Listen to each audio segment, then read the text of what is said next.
What's going on, y'all? Listen, I just had to come back on here real quick and give y'all this, okay? If you don't know, I grew up Jehovah's Witness, okay? My family, my grandparents, they're still in it. My granddad kind of shaky on it, because they've been in there for like 30 years plus, okay? And I grew up in it. At 18, I left because I just didn't agree with some of the stuff, and it just wasn't in my heart, okay? It just wasn't in my heart. They are not here for necessarily like a lot of religions, LGBT people. So I'm not going to say, well, I'm not wanted. And I just don't like some of the hypocrisy and contradictions that's been going on in the congregation that I was in and that I've been seeing from other people. And, in any religion, there is always that particular group that takes it above and beyond, and they do extreme stuff, and they take it to the extreme. And that's how come it gets the rap of being like a cult, because people do exactly that too much. One of the teachings that one of their, I would say, standings that I don't agree with, and this is probably why my mom was okay with me leaving and never pressured me to come back, even though she stayed a little bit longer than I did. And technically she still is, she's just inactive and she don't go. It's the fact that when you get this fellowship, first of all, if you do a wrong, you commit a wrong or whatever, you tell the elders, and then, they will decide to either put you on private reproof or public reproof, or, strip away some of your privileges, what you can do within the congregation or whatever, like, give comments, give talks and stuff like that. Or you'll be disfellowship, meaning that you can't associate with anybody. You can come, but can't nobody talk to you or whatever. And when that happens, your family literally, disassociate from you too. That applies to your family if your family are Jehovah's Witnesses. And I never thought that was actually put in place. Like, people actually did that until it happened with my mom, and my grandmother did that to my mother right before my sister was born. And what got them talking again was the fact that my sister, my youngest sister, my mom got pregnant with her. And to this day, I love my grandma to death, but I did not agree with that. And I still look at her funny for going along with that. But that's neither here nor there, because that's not the point. I have an auntie, right? She's literally a few months older than me, okay? Her birthday just passed. It was September 11th. She just turned 35 years old. Bitch has never had, shouldn't have said a bitch, but this girl has never had a job, okay? To this day, we feel like, and I know we don't want to play with mental illness, could be having something wrong, but she's smart, okay? But she likes to do stuff until she gets her way. So if it's going to make her look like she got an issue or whatever, she'll do it. You know what I'm saying? She grew up Jehovah's Witness too, and she technically still is, but she been disfellowship before, whatever. But I think she's back in, and as she is in, she has had her rough go with things, okay? She is boy crazy. She's one of those type of people that, she need a man, and she'll do dumb stuff behind a man. Now, when you're a Jehovah's Witness, you're supposed to be with another Jehovah's Witness. She has gone with a lot of people. She has given her money to fake Nigerian people that's just taking her money. She has given a settlement check money to some young dude that took her car and crashed that shit. You know what I'm saying? She has been taken advantage of, and she doesn't learn. I haven't spoken to her in years because, first of all, you moved with my grandparents to Indiana, so that's one cause. And it's not that I don't like her or whatever. I just, it was easier to disassociate because we're going down two different paths, okay? And I just don't have time for it. But like I said, I haven't heard from her in years, right? Like, and when I say years, I probably like a couple of years, okay?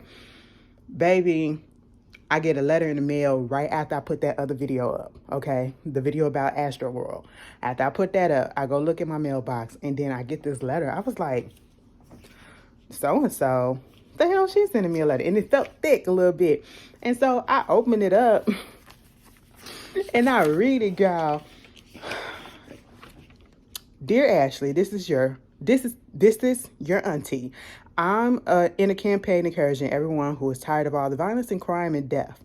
I want to share this scripture with you. It's at Psalms 37, 10, 11. Just a little while longer, and the wicked will be no more. You will look at where they were and they will not be there, but the meek will possess the earth, and they will find exquisite delight in the abundance of peace. This scripture helps us to appreciate that all the violence and the death that we have to endure will be gone. Jehovah promises to remove those that are causing us fear and making us afraid to go out.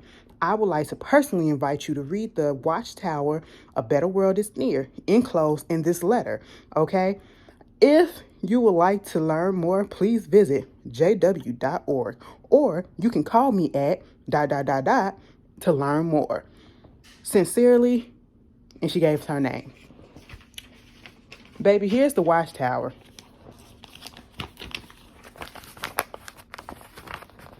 Okay. The problem that I have with this is the fact that you heard how it sounded.